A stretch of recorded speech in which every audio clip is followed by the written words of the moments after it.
Kimi K3 claims it's faster than ChatGPT and Claude, but it actually outputs at just 33.3 tokens per second, and Claude is twice as fast.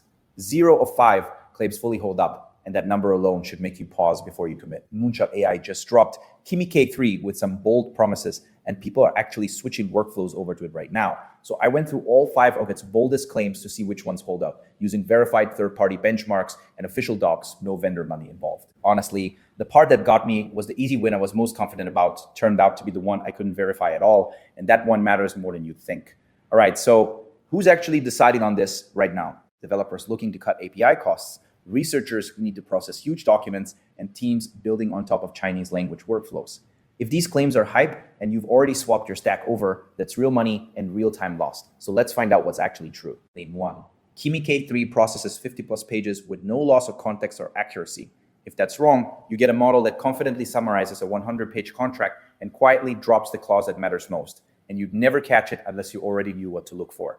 So the 1 million token window, that part's real. Official docs confirm it, and you can genuinely dump an entire 100-page PDF into one session. What surprised me is the Layer 3 Labs review flagging that quality can drift on the parts the model references least, so that no loss of context or accuracy line on screen is the part that doesn't hold. I was expecting a clean pass here because 1 million tokens is genuinely massive, but the claim oversells it.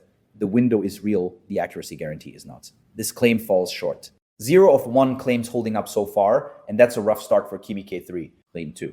Kimi K3 is faster than ChatGPT and Claude for real-time tasks. Speed is the one thing you feel immediately, and if your model is slow, every interactive coding session turns into you staring at a spinner, and that friction adds up fast across a full workday of queries. Okay, so I looked at the artificial analysis numbers, and Kimi K3 clocks in at 33.3 tokens per second.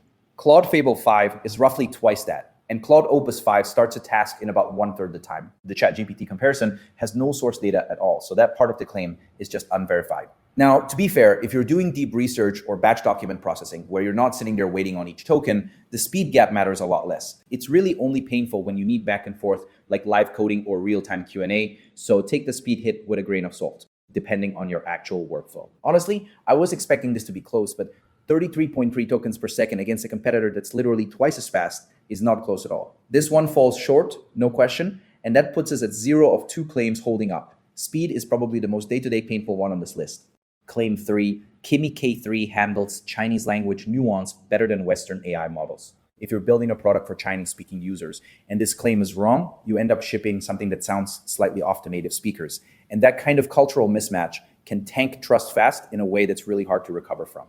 So what I found here is basically nothing, and that's the honest answer. No head-to-head benchmarks against ChatGPT or Claude for Chinese language tasks exist in any of the sources I reviewed, and the better than Western models card on screen is just unverified. Look, the reasoning behind the claim is pretty solid.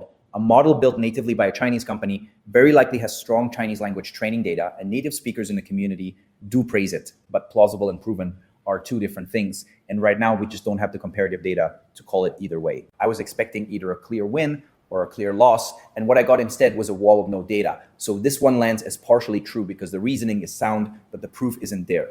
Running tally, 0 of 3 claims fully holding up, 1 partially true, and that's not a great picture. Claim 4. Kimi K3 costs significantly less per token than enterprise models while maintaining quality. If that's true, it changes the math on every heavy workload. But if it's not, you're paying a premium over cheaper alternatives and not even knowing it because the pricing picture is genuinely confusing to navigate. Okay, so the Artificial Analysis Intelligence Index puts Kimi K3 at 95 cents per completed task. Claude Opus 5 runs $2.03, so Kimi K3 wins that one clearly. And GPT 5.6 Sol is $1.04. So Kimi K3 is slightly cheaper there too.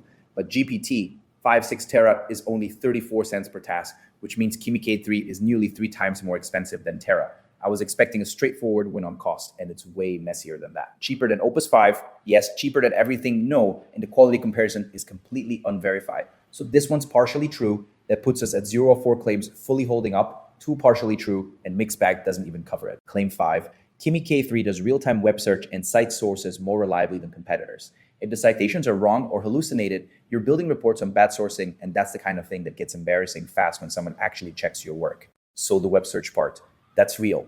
Official platform docs confirm the web search tool and a deep research mode that plans, searches, reads, and writes cited reports. What surprised me is the layer 3 labs finding that citation errors are a known limitation and human verification is still recommended. And the more reliable than competitors' card on screen has zero comparative data behind it. Honestly, the web search capability itself is genuinely useful. If you need a structured research report pulled from live web sources, Kimi K3's deep research mode can do that. The gap between having the feature and being the most reliable at it is where the claim breaks down. It's a good tool, just not a proven best-in-class one. I was expecting either a clean pass or a hallucination disaster, and what I got is somewhere in between. The feature works, the reliability claim doesn't have proof, so partially true. That closes out the tests at 0 of 5 claims fully holding up, with 3 partially true and not 1 claim fully delivered. All right, so here's where Kimi K3 actually earns it. That 1 million token context window is real, and dumping a full 100-page document into one session without splitting it up is genuinely useful. It's cheaper than Claude Opus 5 at 95 cents versus $2.03 per task. And the deep research mode with live web search does produce cited reports that are worth having. And here's where it falls short. Speed is 33.3 tokens per second, and Claude is roughly twice that, which is not a small gap. Quality drifts on long documents, so the no loss of context claim just isn't true. The Chinese language and citation reliability advantages have no hard data behind them. So you'd basically be betting on marketing copy. Okay, so I went in expecting at least a few clean wins, and what I got was 0 fully verified claims out of 5. Worth it if you're regularly processing massive documents and cost versus Opus 5 is your main concern. Skip it if you need speed, real-time interaction, or proven citation accuracy. 33 tokens per second is slow, and you should know that going in.